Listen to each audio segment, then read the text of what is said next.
자리에서 일어나셔서 함께 찬송가 413장입니다. 함께 찬송함으로 하나님 예배 드리겠습니다.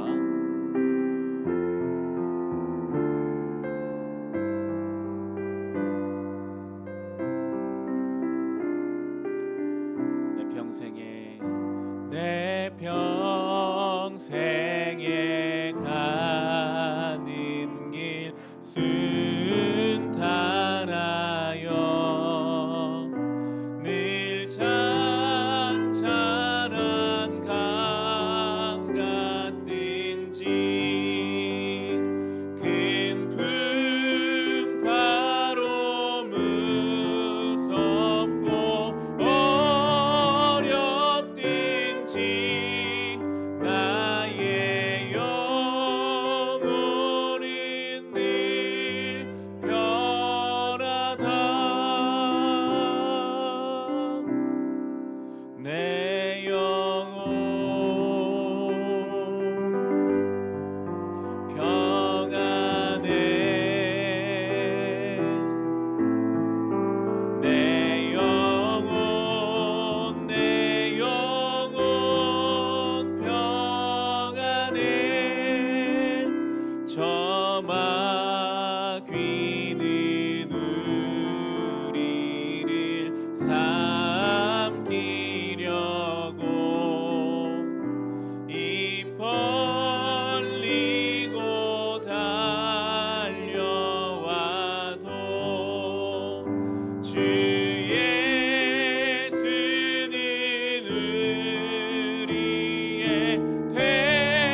나는 전능하신 아버지 하나님 천지의 창조주를 믿습니다.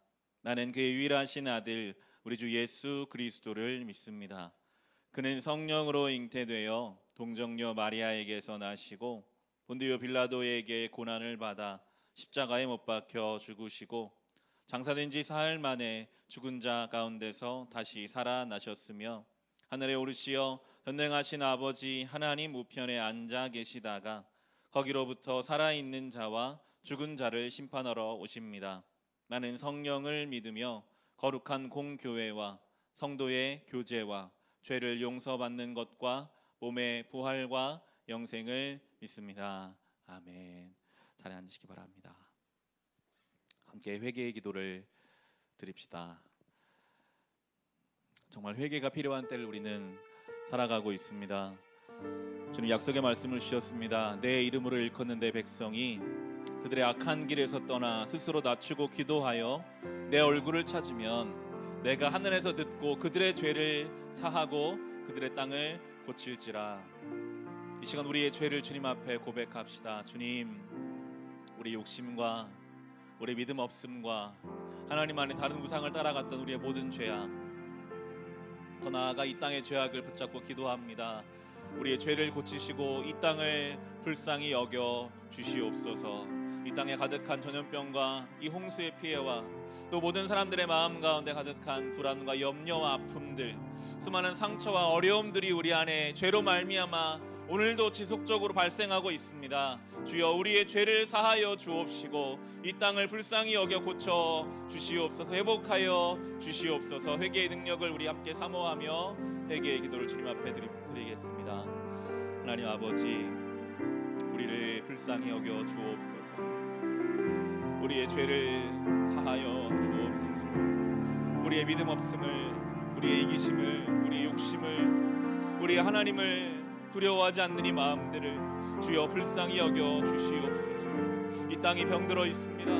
우리의 죄로 인하여, 인간의 죄로 인하여 하나님 주신 이 자연환경은 이미 망가져가고 있고 그 가운데 전염병이 창궐하고 기후가 변화되며 사람들의 마음은 더욱더 나뉘어져서 얼마나 생명을 경시하고 자기 중심적으로 살아가는지 주님, 이 땅이 하나님 질서가 하나도 보이지 않는 것만 같습니다.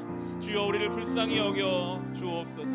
무엇보다 나의 심령부터 새롭게 하시고 아버지, 우리의 죄악부터 거룩하게 바꾸어 주옵소서. 우리의 가정을 온전케 하시며 우리의 교회를 세우시며 이 지역과 이 나라와 이 민족을 주여 불쌍히 여겨 주옵소서. 우리의 힘으로는, 우리의 능으로는 아무것도 바꿀 수도 새롭게 할 수도 없음을 철저히 깨닫습니다. 주여, 우리를 불쌍히 여기사 우리가 우리의 마음을 낮추고 주님 앞에 엎드려 기도하면 주님께서 하늘에서 들으시고 우리의 죄를 사하며 우리의 땅을 고쳐주시겠다 약속하여 주셨기에 오늘 이 말씀 붙잡고 기도합니다. 아버지, 예수 그리스도의 십자가의 능력으로 우리를 새롭게 하시고 우리가 사는 이 땅을 새롭게 하여 주옵소서. 회복의 은혜를 더하여 주옵소서. 이 땅을 고쳐 주옵소서. 주여, 우리를 회복시켜 주옵소서. 주여, 우리를 주님의 은혜로 붙잡아 주시어서 이제 하나님의 은총과 은혜와 한량없는 그 사랑 앞에 새롭게 되며 용납받아지며 용서되어지는 하나님의 놀라운 은혜가 우리의 삶을 바꾸고 우리의 심령을, 우리의 신앙을 새롭게 하기를 원합니다. 십자가밖에 없음을 깨닫습니다. 오늘도 십자가 앞으로 나아갑니다. 주의 보혈의 피로 우리를 씻어 주시옵소서. 주님, 함께 고백합시다. 내가 매일 십자가 앞에, 내가 매일 십자가 앞에 더 가까이 가오니 그새 주의 흘린 보배 피로써 나를 정케 하소. 내가 매일 십자가 앞에, 내가 매일 십자가 앞에 더 가까이 오니 그새 주의 흘린 보배 피로써 나를 정케 하소서.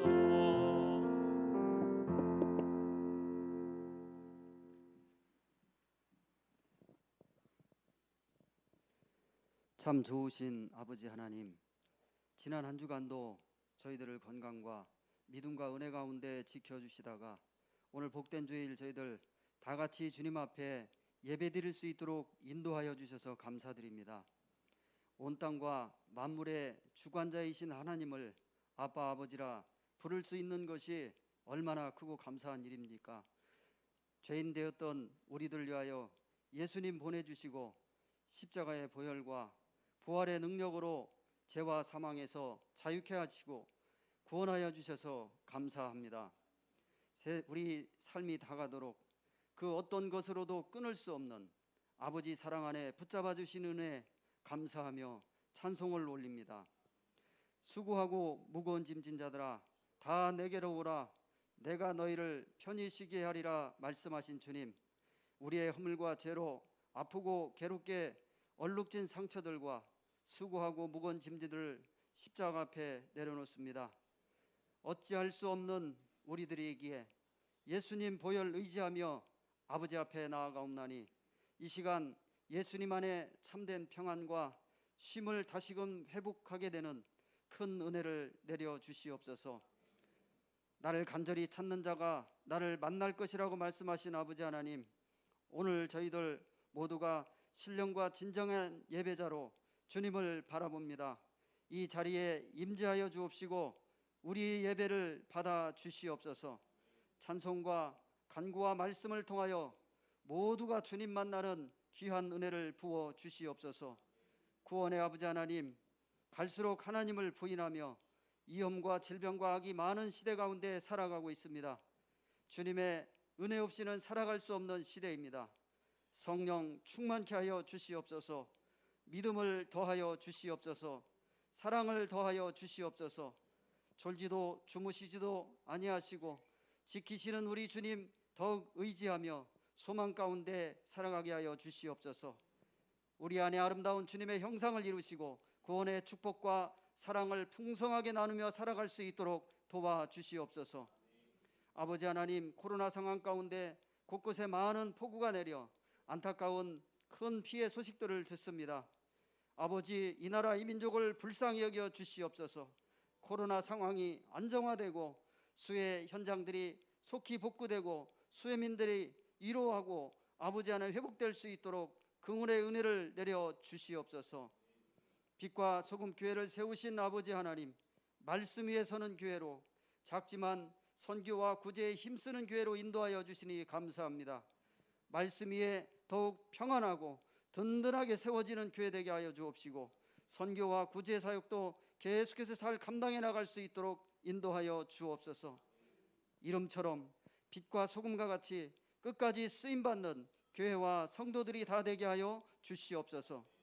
말씀으로 우리를 새롭게 하시는 아버지 하나님, 말씀을 전하는 목사님 성령 충만함으로 주신 말씀 잘 전하게 하여 주옵시고 우리들의 마음이 좋은 땅으로 준비되게 하시며 귀를 열어 주의 주께 잘 듣게 하여 주시옵소서.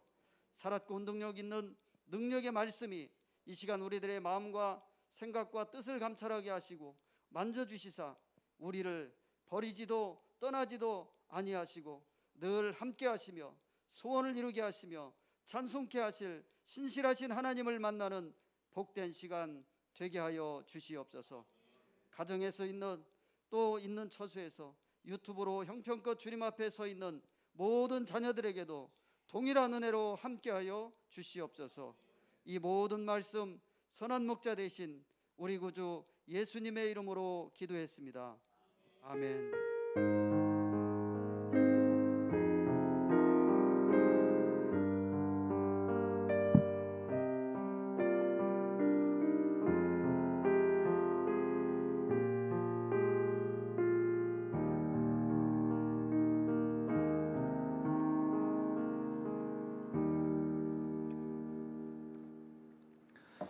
오늘 함께 볼 하나님 말씀 창세기 29장 31절부터 35절까지의 말씀입니다. 창세기 29장 구약성경 38페이지에 있습니다. 31절부터 35절까지의 말씀입니다. 우리 다 타셨으면 자리에서 일어나셔서 주신 말씀을 사모하는 마음으로 우리 함께 읽고 응답송 함께 찬송하겠습니다. 31절 35절 함께 읽겠습니다. 주님께서는 레아가 남편의 사랑을 받지 못하는 것을 보시고 레아의 태를 열어주셨다. 라헬은 임신을 하지 못하였으나 레아는 마침내 임신을 하여 아들을 낳았다. 그는 속으로 주님께서 나의 고통을 살피시고 나에게 아들을 주셨구나. 이제는 남편도 나를 사랑하겠지 하면서 아기 이름을 르우벤이라고 하였다. 그가 또 임신을 하여 아들을 낳았다. 그는 속으로 주님께서 내가 남편의 사랑을 받지 못하여 하소연하는 소리를 들으시고 이렇게 또 아들을 주셨구나 하면서 아이 이름을 시므온이라고 하였다. 그가 또 임신을 하여 아들을 낳았다. 그는 속으로 내가 아들을 셋이나 낳았으니 이제는 남편도 별 수 없이 나에게 단단히 매이겠지 하면서 아이 이름을 레위라고 하였다. 그가 또 임신을 하여 아들을 낳았다. 그는 속으로 이제야말로 내가 주님을 찬양하겠다 하면서 아이 이름을 유다라고 하였다. 레아의 출산이 그쳤다. 아멘. 함께 찬송할 때 말씀의 은혜를 사모하며 우리 함께 찬송하겠습니다.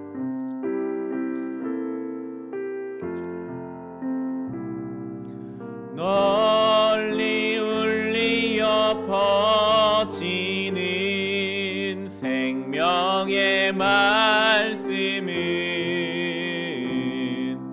마음의 용서와 평안을 골고루 주나니 다만 예수 말씀 듣고 복을 받네. 아름답고 귀한 말씀 생명샘이로다. 아름답고 귀한 말씀 생명샘이로다.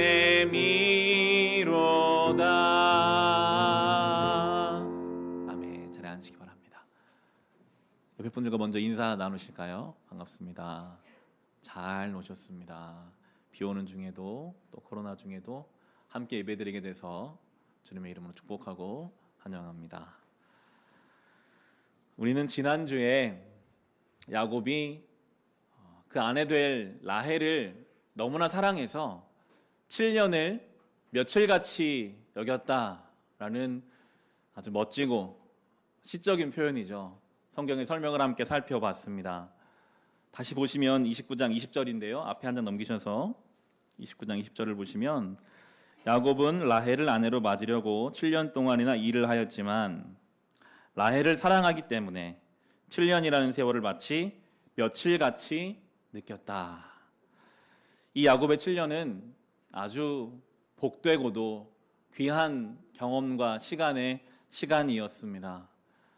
7년 동안 일하는 것은 그 당시에 신부에게 줄 지참금으로 넘치는 시간이요 액수였고, 라반의 성정을 보았을 때 7년 동안 조금만 야곱이 말을 안 듣는 것 같으면 내가 다른 남자한테 내 딸을 줄 수도 있어. 언제나 그 상황이 그 입지가 좁아질 수 있는 아주 갑과 을의 관계일 수도 있었을 텐데, 물질적인 보수가 없고 그 상황이 확실하지 않음에도 그에게는 사랑이라는 그 무엇과도 바꿀 수도 비교할 수도 없는 근거와 힘이 있었기 때문에 그는 7년을 며칠같이 기쁨으로 감사로 떨리는 마음으로 보내었다라고 성경이 이 야곱의 이 때를 설명해 주고 있습니다. 사랑이라는 이유로 물질적인 보상이 없어도, 현실적으로 좀 억울함이 있어도 그 모든 것을 재해석할 수 있다면, 그런 것이 크게 걸리지 아니하고 사랑하기 때문에 그 삶을 살아갈 수 있는 인생은 참으로 복된 인생입니다. 우리는 과연 무엇을 우리의 삶의 동력으로 삼고 살아가고 있을까요? 물질적인 보상입니까? 내가 원하는 어떤 처지입니까? 성경은 야곱과 같이 사랑을 그 인생의 동력으로 살아갈 수 있다라고 설명하고, 또한 성경은 우리에게 종합적으로 말하죠. 우리가 지킬 계명은요, 결국 사랑입니다. 하나님을 사랑하고 사람을 사랑하라. 십자가가 그 상징이 되죠. 위아래의 긴 축은 하나님을 사랑하는 하나님과 나와의 관계, 옆으로의 짧은 축은 사람을 사랑하는 사람과 사람과의 관계입니다.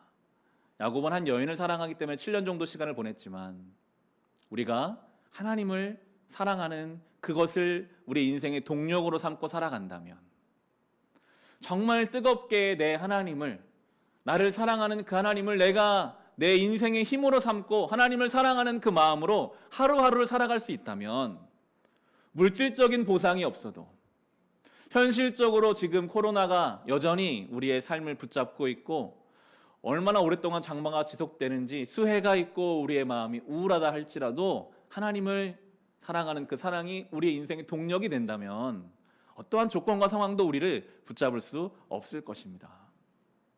그리고 하나님을 사랑하는 사람은요, 너무나 자연스럽게 사람을 사랑하게 되어 있어요. 하나님은 사랑하는데 사람을 사랑하지 않을 수는 없습니다.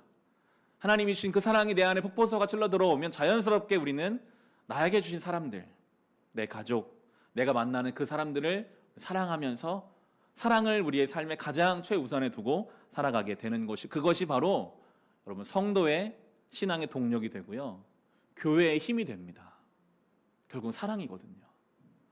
바라기는 우리 교회, 우리 성도 한 사람 한 사람의 삶이 하나님을 사랑하고 하나님이 나에게 주신 사람들을 사랑하는 것을 내 인생의 가장 큰 동력과 목적으로 삼아서 어떠한 상황이 오든지 어떠한 지경에 있든지 그 사랑 때문에 그 순간을 재해석할 수 있고 기쁨으로 살아낼 수 있는 그 신앙의 능력과 영광이 있을 수 있기를 주님의 이름으로 축원합니다.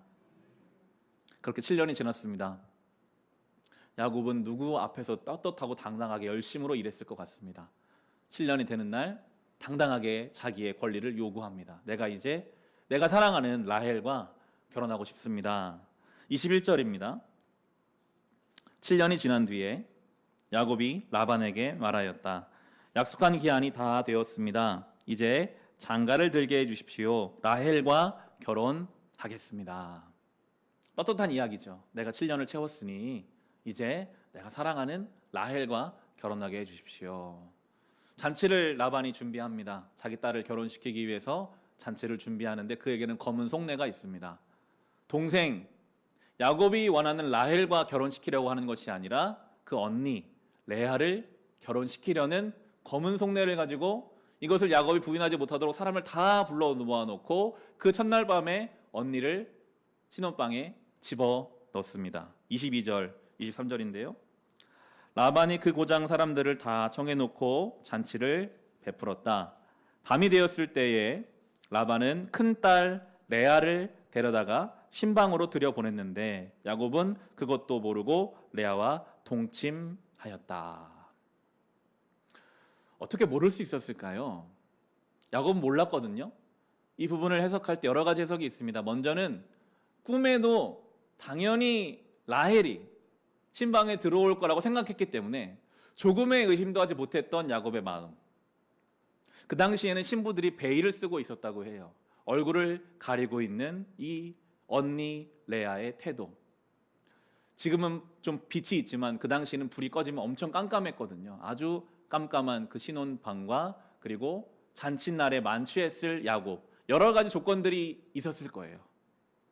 어쨌든 간 야곱은 몰랐습니다. 그리고 레아도 동생인 척을 한 것이죠. 그렇게 그 밤이 지나고 아침에 일어나 보니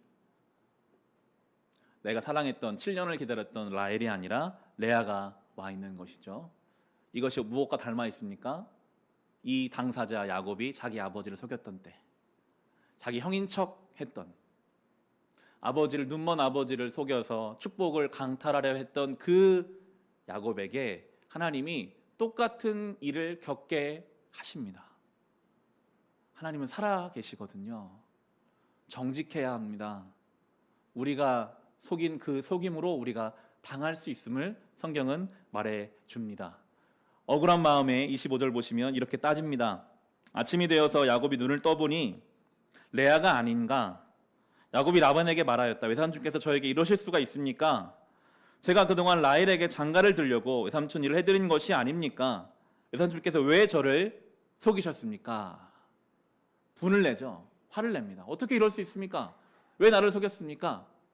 그때 말도 안 되는 핑계를 댑니다. 우리 지역에서는 원래 큰딸부터 시집 보내는 것이 우리 관례다. 그랬으면 먼저 얘기를 했어야죠. 그런 핑계를 대는 26절 28절을 보시면요.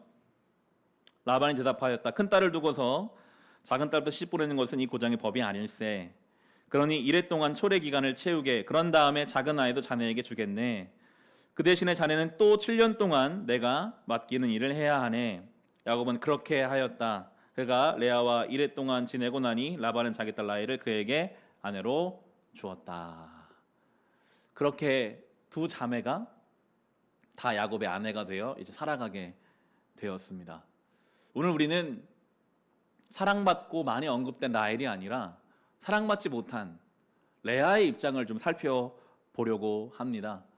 성경은 이미 두 자매를 이렇게 설명해 놓고 있었습니다. 다시 앞장으로 가셔서 29장 17절을 보시면 두 자매를 이렇게 설명하고 있었어요. 레아는 눈매가 부드럽고 라헬은 몸매가 아름답고 용모도 예뻤다. 레아가 눈매가 부드럽다라는 우리 이 세 번역의 번역은 그나마 가장 좋은 해석입니다. 개역 성경에 보면 레아는 시력이 약하고 라고 번역하고 있고, 현대인의 성경을 보면 레아는 눈에 생기가 없었으나 라고 설명하고 있습니다. 다 가능한 해석이에요. 시력이 매우 안 좋았거나 눈에 생기가 없었거나 그나마 눈매가 부드러웠거나, 어찌됐든 이 언니 레아는, 동생에 대한 해석은 늘 똑같거든요. 몸매가 아름답고 용모가 예뻤다. 여성의 매력의 조건에 있어서 한참 동생에 뒤떨어졌었던 것 같습니다. 자라는 내내 비교가 되었겠죠. 동네 사람들의 흠모의 대상은 늘 동생이었습니다. 저 라헬 참 아름답다, 참 여성스럽다. 야곱도 라헬을 사랑하고 있죠. 가뜩이나 그런 마음에 상처와 비교 의식이 있는데 아버지가 자기 동생이 먼저 결혼할 자기를 부르는 거예요. 그러면서 너 오늘 밤에 네 동생인 척을 하고 자 야곱의 신혼방에 들어가라. 어떤 마음이었을까요? 내가 왜 동생인 척을 해야 하나? 내가 이렇게까지 해서 결혼을 해야 하는 것인가? 기쁘진 않았을 것 같아요. 그런 마음으로 그 밤을 지내고 났더니 다음날 아침에 자기 남편이 된 이 야곱이 화를 내고 있지 않습니까? 왜 나를 속였습니까? 그 화내면은 당연히 레아에 대한 분노도 있죠. 당신이 아무리 자기 아버지가 그랬어도 나한테 말을 했어야지. 내가 동생이 아니라고 말을 왜 안 하고 그렇게 묵묵히 아버지와 함께 나를 속였는가? 아마 평생 동안 그 이야기를 가지고 자기 첫째 아내를 원망하고 타박했을 것입니다. 성경은 이제 표현하거든요. 대놓고 남편은 이제 더 라헬을 사랑해요. 동생을 더 사랑합니다. 얼마나 상처가 됐을까요? 늘 나보다 내 동생을 더 사랑하는 내 남편. 한결같이 바라봐야 하지만 늘 받지 못하는 사랑의 아픔, 서운함, 고민, 상처, 분노, 이런 것들이 레아의 삶에 있습니다. 근데 이 레아의 삶이요, 사실은 우리의 모습을 그대로 보여주고 있습니다. 사랑이라는 것은 삶의 동력이 되기도 하지만 그 사랑을 얻기 위해서 경쟁하기도 하고, 그 사랑이 내가 원하는 만큼 주어지지 않았을 때 상처가 되기도 합니다. 사람의 사랑이라는 것은 늘 균형이 없어서요, 상처를 주고 아픔을 줄 때가 더 많습니다. 이 야곱이 두 자매를 아내로 드린 것부터는 하나님이 기뻐하시는 일이 아니죠. 하나님은 늘 한 아내와 한 남편을 원하셨는데 야곱은 두 아내를 얻었고, 그렇게 얻었다면 의지를 다해서라도 첫째 레아도 사랑했어야 하는데 본인이 그러한 비교를 당했으면서 자기 아버지에게 늘 큰 형 에서와 비교당했잖아요. 그랬으면 그 마음을 좀 이해하고 이 사랑받지 못한 아내를 좀 배려할 수 있었어야 하는데 그런 배려가 전혀 없었던 것 같습니다. 그것은 우리가 레아가 그 네 명의 아들, 우리가 오늘 살펴본 29장 하반부에 나오는 이 네 명의 아들들의 이름을 지은 것을 보면 알 수 있죠. 레아는요, 늘 사랑받지 못하는 것에 대한 슬픔과 아픔이 있었습니다. 그런데 그 레아는 그럼에도 그 슬픔과 아픔을 하나님 앞에 가져가서 울부짖고 있죠. 31절, 32절을 오늘 본문인데요. 다시 보시면요. 주님께서는 레아가 남편의 사랑을 받지 못하는 것을 보시고 레아의 태를 열어주셨다. 라헬은 임신을 하지 못하였으나 레아는 마침내 임신을 하여 아들을 낳았다. 그는 속으로 주님께서 나의 고통을 살피시고 나에게 아들을 주셨구나. 이제는 남편도 나를 사랑하겠지 하면서 아기 이름을 르우벤이라고 하였다. 이 르우벤 우리 성경에 주가 달려 있습니다. 1번 줄을 따라가 보시면 그가 나의 비참한 처지를 보셨다. 자기의 그 비참한 처지를, 남편이 사랑하지 않는 그 비참한 처지를 하나님이 보고 계신다. 하나님은 알고 계신다. 그래서 나의 태의 문을 하나님이 열어주셨다라고 고백하고 있습니다. 여러분, 하나님은 우리의 이 레아의 마음, 우리 안에 있는 그 상처와 아픔을 하나님께서는 아십니다. 그리고 레아의 태의 문을 열어주신 것처럼 우리의 삶의 닫힌 문들을 하나님께서는 열어주십니다. 이 레아의 생애 내내 남편의 사랑을 제대로 받지 못했던 것 같아요. 우리가 앞으로 살펴볼 이 야곱의 12아들 중에서 라헬의 아들들만 사랑해 주거든요. 그런 것으로 보아 아마 평생 동안 남편의 사랑을 제대로 받지 못했지만 그럼에도 이 여인은 하나님을 의지했습니다. 하나님이 나를 알고 계신다. 하나님이 내 비참한 처지를 알고 계신다. 하나님이 나의 태의 문을 열어주신다. 그런 고백을 하고 있죠. 여러분, 누가 나의 수고를 좀 알아주면 그래도 좀 위로가 되지 않습니까? 사람이 내 수고를 알아주어도 우리에게 좀 위로가 될진데 하나님이 우리의 눈물과 우리 한숨과 우리의 수고를 아십니다. 레아가 사랑받지 못하는 것을 하나님이 아셨다라고 성경이 분명히 말해주면서 우리에게 하는 복음 메시지예요. 하나님이 알고 계신다. 다 받지 못하는 우리의 그 사랑, 해결되지 않는 우리의 그 갈급함, 우리의 눈물, 그래서 생기는 불안, 그래서 생기는 염려를 주님이 아시고 레아의 태를 여신 것처럼 우리의 삶의 문을 열어주시는 분이 우리 하나님이시다라고 성경이 오늘 우리에게 가르쳐주고 계십니다.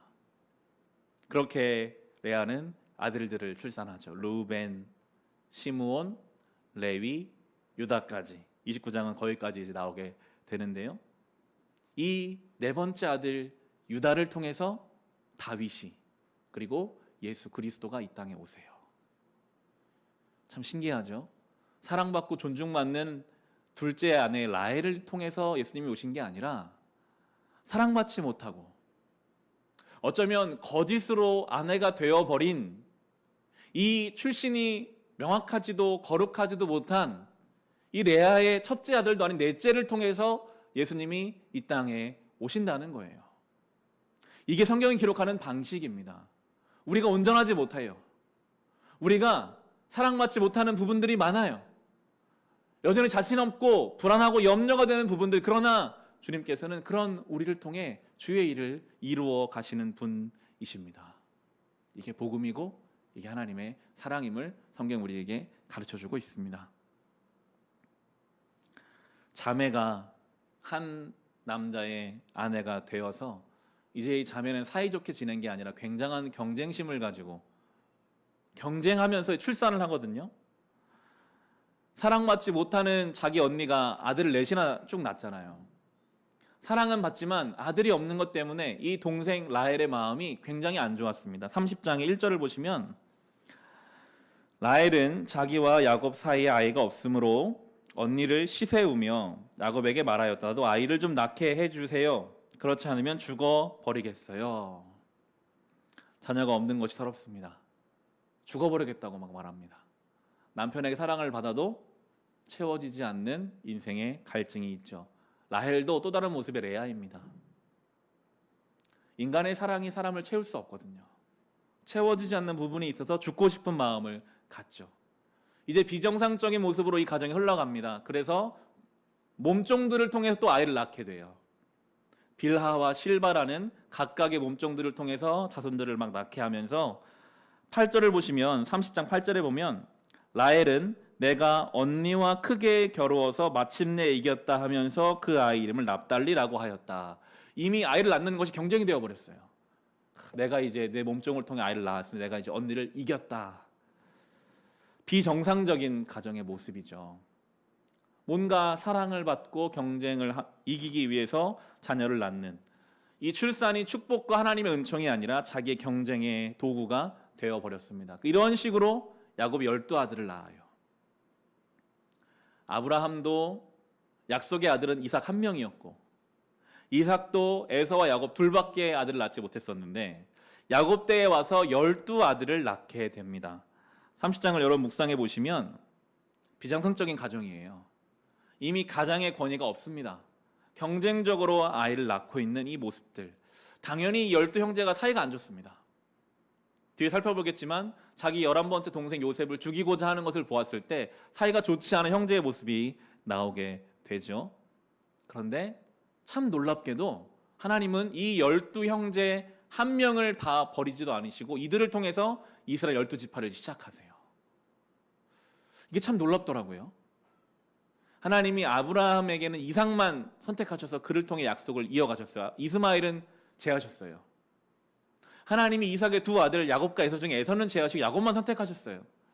그런데 야곱 때에 와서는 12아들, 몸종을 통해 낳은 아들도, 사랑받지 못하에서 태어났던 그 레아를 통해 낳은 아들들도 다 하나님 선택하셔서 12지파를 이루어 가십니다. 이것이 성경이 말하는 하나님의 사랑이고 복음이거든요. 불완전하고 사랑받지 못하고 시기심으로 상처로 얼룩지어 있어도 하나님이 그것을 조건을 가지고 너는 안 돼, 너는 이제 안 되겠다 제하시는 것이 아니라 그들 모두를 선택하셔서 이스라엘의 12지파가 되게 하셨습니다. 보통은요, 어느 나라나 어떤 민족의 시초를 보면, 설화나 신화를 보면 신비롭게 시작하거든요. 뭐 용이 물어줬다라든지 뭐 아래서 깨어났다든지 아주 영민했다라든지 뭔가 이렇게 시작하는 것이 인간의 역사인데, 성경은 이스라엘의 12지파가 되는 이 12지파의 처음 태어난 아들들은 시기심 속에서, 몸종을 통해서, 사랑받지 못한 아내를 통해서 그렇게 태어난 아무것도 아닌 존재였다. 하나님이 그들을 강권적으로 선택하신 것이다. 이게 하나님의 사랑이다라고 우리에게 가르치고 계십니다. 이게 은혜입니다. 우리는 부족합니다. 우리는 레아와 같이 사랑을 제대로 받지 못 상처가 많습니다. 염려가 있습니다. 채워지지 않는 갈증과 부족함이 있습니다. 그런데 하나님이 은혜로 우리를 붙잡아서 선택하여 주신 것입니다. 이 은혜, 요즘 우리가 묵상하는 로마서 8장이 이 은혜를 우리에게 잘 설명해 주고 있거든요. 로마서 8장을 한번 가보겠습니다. 이 레아의 태를 여신 하나님의 은혜를 로마서 말씀을 통해 우리가 확인하며 말씀을 정리해 가고자 합니다. 신약성경 235페이지입니다. 로마서 8장 1절 2절을 보시면요, 신약성경 235페이지에 있습니다. 로마서 8장 1절 2절에 보시면, 그러므로 그리스도 예수 안에 있는 사람들은 정죄를 받지 않습니다. 그것은 그리스도 예수 안에서 생명을 누리게 하는 성령의 법이 당신을 죄와 죽음의 법에서 해방하여 주었기 때문입니다. 정죄라는 것은 조건을 벗어나면 버려버리는 것이 정죄입니다. 죄에 대해서 지적하는 게 정죄인데, 하나님의 은혜와 사랑은 정죄함이 없습니다. 야곱의 12아들은 다 정죄받을 수 있거든요. 너는 출신이 몸종의 아들이야. 너는 사랑받지 못한 거짓으로 결혼한 그 레아의 아들이야. 조건을 따지면요, 우리 한 명도 하나님 앞에 갈 수 없습니다. 그런데 이 하나님의 사랑은 정죄함이 없습니다. 예수 그리스도 안에는 조건이 없습니다. 은혜와 사랑이 있습니다. 죄와 사망의 법이 아니라 우리는 생명의 법 아래 있습니다. 5절과 6절에도 보시면요, 육신을 따라 사는 사람은 육신에 속한 것을 생각하나 성령을 따라 사는 사람은 성령에 속한 것을 생각합니다. 육신에 속한 생각은 죽음입니다. 그러나 성령에 속한 생각은 생명과 평화입니다. 아멘. 우리는 육신에 속해 죽음을 생각하며 살았습니다. 경쟁, 비교, 상처, 불안은 죽음을 향해 가는 길목에 있는 것들이에요. 우리가 직접적으로 죽음을 생각하지 않는다고 할지라도 우리 안에 있는 그 수많은 죽음을 향해 가는 요소들이 우리의 생각을 지배하고 살았습니다. 성경은 분명히 말하죠. 우리는 육에 속한 것을 생각하는 죽음을 생각하는 존재가 아니라 성령에 속하여 생명과 평화를 붙잡고 사는 존재다. 이거 성경의 선포입니다. 우리는 생명과 평화 가운데 살아가야 할 존재입니다. 어떠한 조건도 어떠한 상황도 우리를 죽음으로 이끌어갈 수 없고 생명과 평화가 우리를 붙잡아야 합니다. 이 놀라운 성경의 선포가 우리의 삶에 이루어지기를 주님의 이름으로 축원합니다. 이어지는 14절 15절도 보시면요. 하나님의 영으로 인도함을 받는 사람은 누구나 다 하나님의 자녀입니다. 여러분은 또다시 두려움에 빠뜨리는 종살이의 영을 받은 것이 아니라 자녀로 삼으시는 영을 받았습니다. 그래서 우리는 그 영으로 하나님을 아빠, 아버지라고 부릅니다. 놀라운 복음의 메시지죠. 우리는 더 이상 두려움에 빠지는 종살이의 영 아래 있지 않습니다. 종은 주인을 두려워하거든요. 명령에 복종하지 않으면, 내 마음이 어떻든 간에 복종하지 않으면 안 됩니다. 그런데 성경은 예수 안에서 이제 우리가 종이 아니라 자녀다. 자녀는 부족해도 사랑을 받습니다. 자녀는 부족하면 어쩌면 더 사랑받습니다. 그 부족함 때문에 부모가 이 자녀를 미워하는 게 아니라 더 안타까운 마음으로 품게 되죠. 우리 하나님 아버지는 우리를 정죄하시는 분이 아닙니다. 너 왜 그거밖에 안 돼? 너 왜 믿음이 없어? 너 왜 사랑이 없어? 이렇게 정죄하셔서 버려버리시는 분이 아니라 그렇게 사랑을 없는 삶 때문에 힘들어하는 우리를 보고 안타까워하시는 분이 우리 아버지 하나님이시거든요. 우리는 그 은혜 아래 있는 존재입니다. 이 은혜는요 매우 실제적이어서 이 은혜는 우리가 당면한 현실의 고난과 어려움을 이길 힘이 되거든요. 18절에 보시면 현재 우리가 겪는 고난은 장차 우리에게 나타날 영광이 견주면 아무것도 아니라고 나는 생각합니다. 이게 복음의 사람의 고백이죠. 지금 당하는 이 고난은 우리가 장차 마주할 영광과는 비교할 수 없는, 이건 아무것도 아니다. 레아가 남편의 사랑을 받지 못했지만 현실은 고난이 있지만 그를 통해 유다를 통해 다윗이, 다윗을 통해 예수 그리스도가 온 그 영광이 있거든요.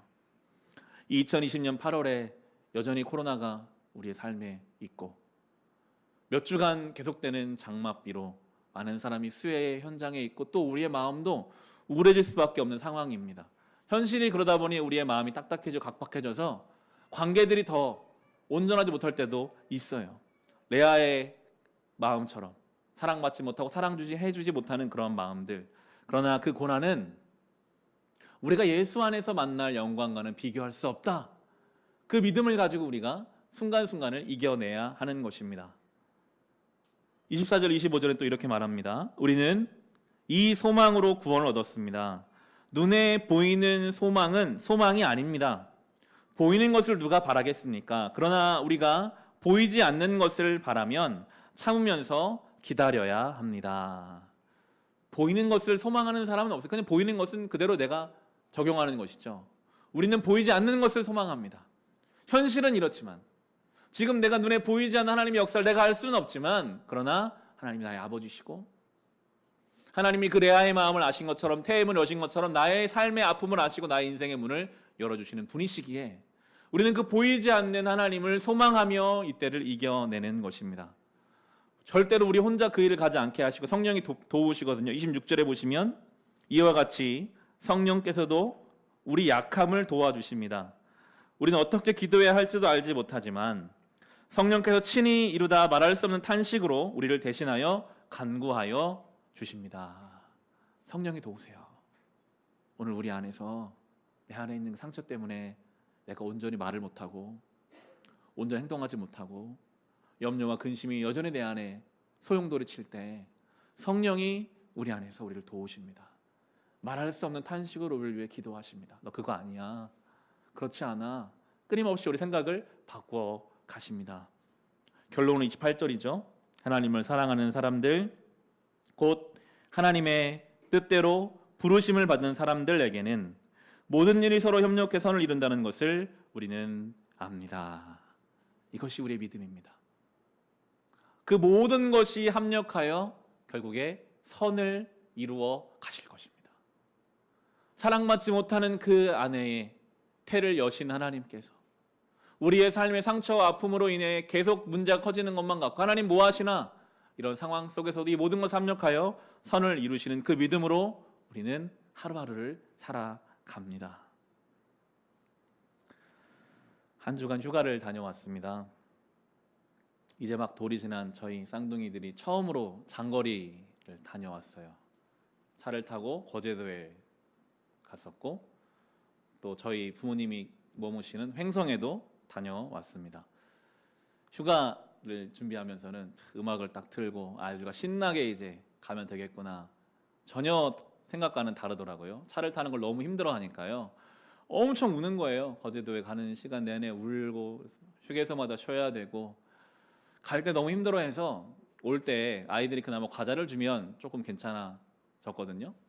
근데 이 과자가 별로 없어서 올라오는 길에 휴게소에서 아이들이 먹을 만한 뻥튀기를 사가지고 손에 쥐어줬습니다. 너무 잘 먹어서 뻥튀기를 몇 개 계속 주는데 갑자기 저희 아들 믿음이가 평소에 들어보지 못한 울음을 막 엄청나게 울더니 왜 이렇게 우나 들어보지 못한 울음소리를 막 신음하듯이 울더니 먹은 걸 다 토하는 거예요. 고속도로 한가운데서 아이들이 둘 다 카시트에 있었기 때문에 전 앞자리에 있으니까 해줄 수 있는 게 없어요. 그런데 아이가 막 먹은 걸 다 토하고 울고 왜 내가 이렇게 힘들고 우는데 아빠는 나를 안아주지 않느냐라는 뭔가 그런 더 울음이 막 섞여 있는 것 같으나 어떡하겠어요. 고속도로 한가운데 살 수가 없잖아요. 고속도로까지 휴게소까지 가서 그때 가서 씻기고 그렇게 올라오는 쉽지 않은 여정이 있었습니다. 아이 입장에 생각을 해보게 되더라고요. 모르죠. 이 아이는 뭐 지금 여기가 어딘지 어디로 가는지 전혀 모릅니다. 그냥 답답하고 내 부모가 앞에 있는 나를 안아주지 않고 거기다가 소화 안 되는 걸 먹어서 막 속이 부대끼고 그 괴로움. 그렇지만 그럼에도 이 아이를 지금 안아줄 수는 없지만 그때까지 가야 하고 그리고 이 아이를 씻겨줘서 다 다독여주는 또 부모의 모습이 있었습니다. 우리가 그런 것 같아요. 하나님이 우리 인생의 운전자가 되어 우리의 삶을 이끌어 가시는데 우리는 뒷좌석에 카시트에 누워있는 아이와 같죠. 어디로 가는지 관심 없습니다. 지금 내 상태, 지금 내가 죽겠는데, 지금 내가 답답한데, 지금 내가 소화되지 않는 거 먹었을 때 속이 어렵고 내가 지금 당장 나를 안아줬으면 좋겠는데 하나님 지금 뭐 하십니까? 나를 사랑하십니까? 왜 나를 안아주지 않습니까? 왜 나를 도와주지 않습니까? 그저 울어대는 그 아이와 같은 모습이 우리의 모습이 아닌가. 그러나 결국에 하나님은 하나님의 자리로 우리를 이끌어 가시니까요. 그때가 지나면 하나님의 인도하심이 있습니다. 사랑받지 못한 레아가 얼마나 마음이 아팠을까요? 왜 하나님은 나에게 이런 결혼을 허락하여 주셨는가? 그러나 하나님은 그의 태를 열어주신 것처럼 하나님께서 우리 인생의 문들을 열어가 주실 것입니다. 말씀을 마칩니다. 휴가 중에 강철비 2 영화를 봤습니다. 지금 우리나라 현실을 배경으로 하는 영화예요. 우리나라 그리고 북한의 관계, 중국, 미국, 일본, 러시아까지 주변국들의 상황이 이렇게 막 나오게 됩니다. 정말 어려운 상황인 것 같아요. 중국 눈치를 보기도 하고 미국 눈치를 봐야 되는 그런 우리나라의 상황이 잘 나오는데 이 모든 나라들이 각자 입장이 있어요. 다 자기 이익을 최우선시하죠. 그리고 역사가 있어요. 일본에게 식민지 경험을 했던 우리나라, 북한, 중국은 기본적으로 일본에 대한 반감이 있고 일본은 미국과 연합하지만 원자폭탄을 맞은 그 쓰라린 경험이 이제 영화에 나오는데 그런 경험이 있고 또 미국은 중국을 견제하는 그런 마음들이 있고 잠수함의 배경이거든요. 그런 것들을 드러내지는 못하고 그러나 그 물밑에서 서로 미사일을 쏘고 막 이런 일들을 이제 영화화하는 걸 보면서 아, 나라 간의 갈등이라는 것이 드러나지 않는 그러나 내면에 엄청난 이런 자기 국을 위한 갈등이 있겠구나. 다 자기 이익을 추구하다 보니까 평화가 오기가 어려워요. 다 자기 이익이 있거든요. 조금이라도 내 이익을 놓치기가 싫거든요. 인간의 역사가 그렇습니다. 오로지 자기 이익, 자기 생각, 내 만족을 위해 살아가는 인생들이 모이다 보니까 그 속에서 엄청난 갈등이 생기는 것이죠. 평화가 오지 않을 것만 같습니다. 해법이 없습니다. 그 영화의 주인공 우리나라 대통령 역할로 나오는 정우성이 가장 영화의 갈등이 극으로 갔을 때 그 대통령의 부인과 딸이 기도하는 장면이 나와요. 성당에 가서 기도해요. 자기 남편을 위해서. 그리고 그 잠수함에서 가장 영화의 갈등의 정점에 다다랐을 때 북한군 장교가 그 정우성에게 묻습니다. 기도는 어떻게 하는 겁니까? 가르쳐줘요. 이렇게 손을 모아서 기도하는 장면이 나옵니다. 저는 그 부분을 그렇게 받아들이게 됐습니다. 인간의 힘으로는 이 한반도에 평화 오기는 정말 어렵다. 한반도만이 아니라 사실 우리의 가정과 우리의 삶에도 평화 오기가 어렵다. 다 자기 중심으로 살아가니까요. 노력하고 희생해야 하는 부분이 있지만 그러나 궁극적으로는 정말 하나님의 도우심이 필요하다. 신의 도우심이 없고는 이 땅에 그런 평화가 올 수 없을 만큼 복잡한 관계임을 영하는 메시지를 던지고 있었는데, 저는 이 설교를 준비하면서 그 레아가 받은 그 연약함을 가지고 사는 우리들, 성장하면서 받은 상처라든지 현실 해결되지 않은 문제라든지 뭔가 이런 많은 것들 때문에, 너무나 복잡한 문제 때문에, 드러나는 것도 있고 잠수함처럼 내면에 깔려있는 여러 가지 문제들 때문에 해결되지 않을 것 같은 이런 삶 문제를 우리는 하나님께 맡길 수밖에 없습니다. 주님이 우리의 문을 열어주시는 수밖에 없습니다. 보이지 않는 것을 사모하며 살아가는 것이죠. 하나님이 합력하여 선을 이루실 거야. 그것이 우리 믿음입니다. 수고하고 무거운 짐을 주님께 내어 맡기는 것. 우리가 야곱의 12 아들들처럼 부족한 게 많지만 그럼에도 하나님이 그런 우리를 붙잡아서 정죄하지 않으시고 오늘도 우리를 사랑하여 주시는 그 하나님이신 줄로 믿고 그 믿음과 그 은혜를 가지고 주어진 삶을 살아갈 수 있기를 우리 주님의 이름으로 축원합니다. 우리 함께 주신 말씀으로 기도합시다. 주님, 레아의 태를 열어주셨던 주님, 우리의 인생을 돌아보면 상처가 많습니다. 받지 못한 사랑이 있습니다. 내가 생각하는 조건이 채워지지 않습니다. 아프고 쓰리고, 그래서 그 상처로 또 다른 내 가족에게 상처를 주고 해결되지 않을 것만 같은 우리 삶의 현장이 있습니다. 주여, 우리를 불쌍히 여겨 주소서. 그럼에도 우리의 인생의 문을 열어주시고 우리의 태를 열어주시옵소서. 우리 받은 말씀을 가지고 또 개인의 기도 제목을 가지고 우리 함께 기도하겠습니다. 하나님 아버지, 감사합니다. 우리 안에 상처가 많습니다. 해결되지 않은 문제가 있습니다. 그것이 나를 더 붙잡고 괴롭힙니다. 주님, 레아의 그 아프고 쓰린 마음을 주님이 아셨던 것처럼, 그래서 그의 태의 문을 열어주셨던 것처럼, 그 비참한 처지를 돌보아 주셨던 것처럼, 야곱의 12 아들들이 정말 부족한 것이 많고 그 출신이 불분명하고 하나님 앞에 내세울 것이 하나도 없었음에도 그들을 선택하여 12지파의 시초가 되게 하셨던 그 하나님의 놀라운 은혜가 오늘도 우리의 삶에 부어집니다. 주여, 그 은혜를 가지고 맡겨진 삶을 살아가게 하소서. 그 하나님의 사랑 안에서, 하나님의 능력 안에서, 하나님의 돌보심 안에서 주어진 삶을 살아갈 수 있도록 은혜 베풀어 주시옵소서. 이 땅과 우리가 살아가는 현실이 얼마나 복잡하고 얼마나 많은 것이 얽혀있고 상처가 또 다른 상처를 불러일으키는지요. 그러나 주님, 우리의 연약함을 아시고 우리의 문을 열어 주옵소서. 이 땅에 평화가 정착될 수 있도록 은혜 베풀어 주옵소서. 하나님, 강권적인 역사로 우리의 삶의 이 복음의 은혜와 생명을 부어 주시옵소서. 하나님, 이 놀라운 은혜 가운데 아버지 맡겨진 삶을 하나님을 사모하며 모든 것 합력하여 선을 이루실 줄을 바라보며 믿음으로 살아가게 하여 주시옵소서. 우리 한 가지 더 기도합시다. 선교지를 위해 함께 기도합시다.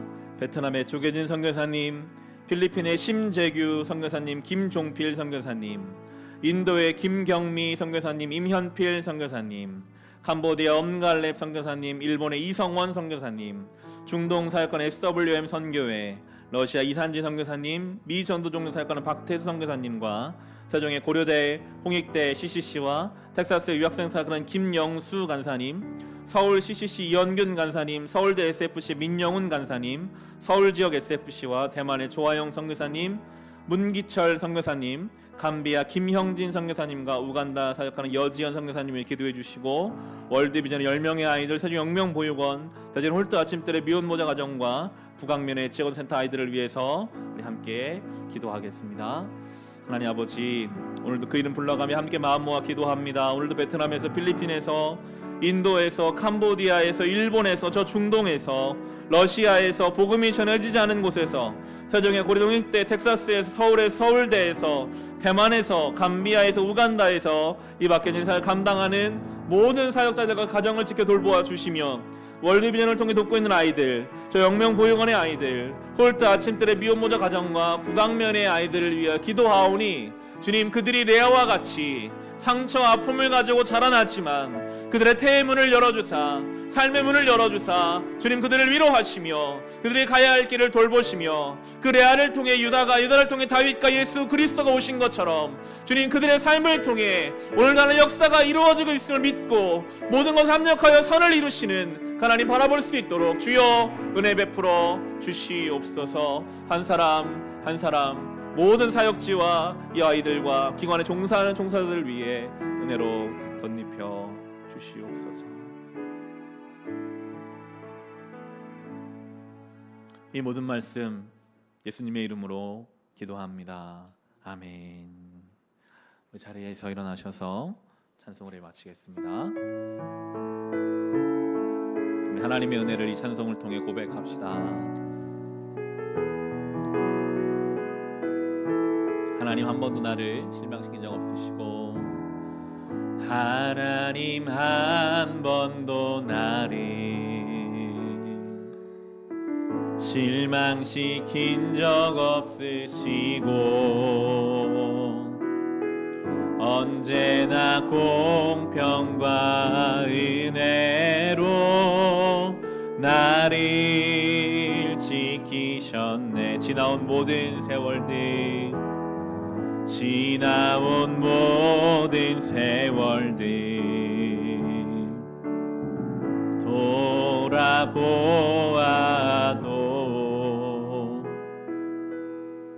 그 어느 것 하나 주의 손길 안 미친 것 전혀 없네. 오 신실하신 주님, 오 신실하신 주,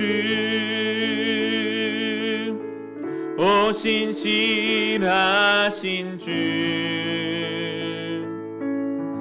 내 너를 떠나지도 않으리라, 내 너를 버리지도 않으리라, 약속하셨던 주님, 그 약속을 지키사 이후로도 영원토록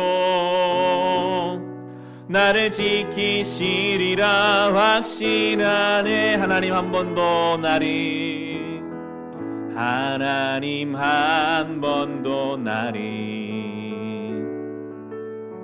실망시킨 적 없으시고, 언제나 공평과 은혜로 나를 지키셨네. 지나온 모든 세월들, 지나온 모든 세월들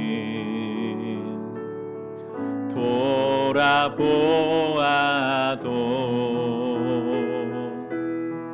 그 어느 것 하나 주의 손길 안 미친 것 전혀 없네. 오 신실하신 주님, 오 신실하신 주,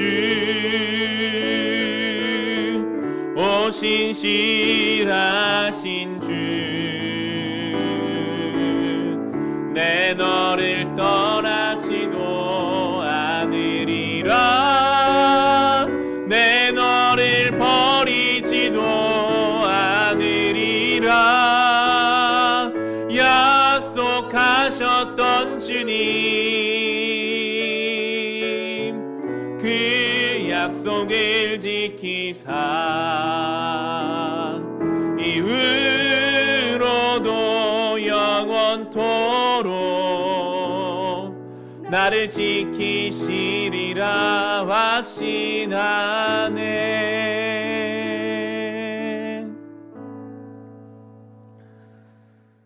사랑받지 못하고 살았던 그 레아의 아픔을 아시고 그의 퇴임을 열어주셨던 주님, 우리의 삶에 누구도 알지 못하고 때로 나도 알지 못하는 상처와 아픔들 주님께서 아시고 우리의 삶의 문을 여시고 이런 우리를 자녀 삼아 주시며 회복하시고 온전케 하시는 그 은혜에 감사와 찬송을 드립니다.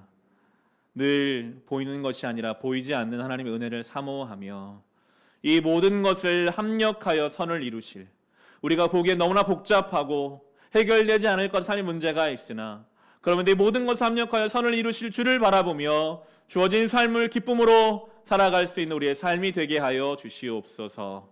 오늘 예배드리며 감사하는 마음으로 주님 앞에 귀한 것 구별하여 올려드립니다. 우리가 드린 모든 예물을 기뻐 받아 주옵시고 주님 원하시는 곳에 온전하게 사용하여 주옵소서.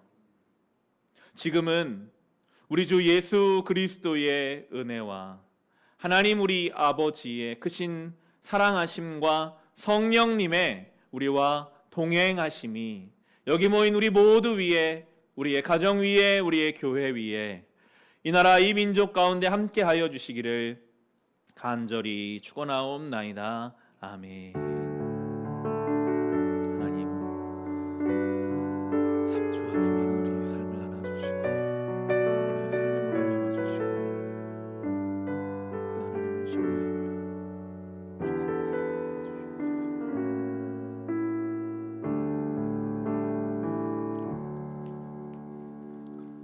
잘 앉으시면 교회 소식을 전하겠습니다.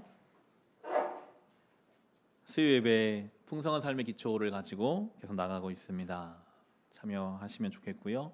토요 새벽 예배도 7시에 드리고 또 성전 총사를 함께 하고 있습니다.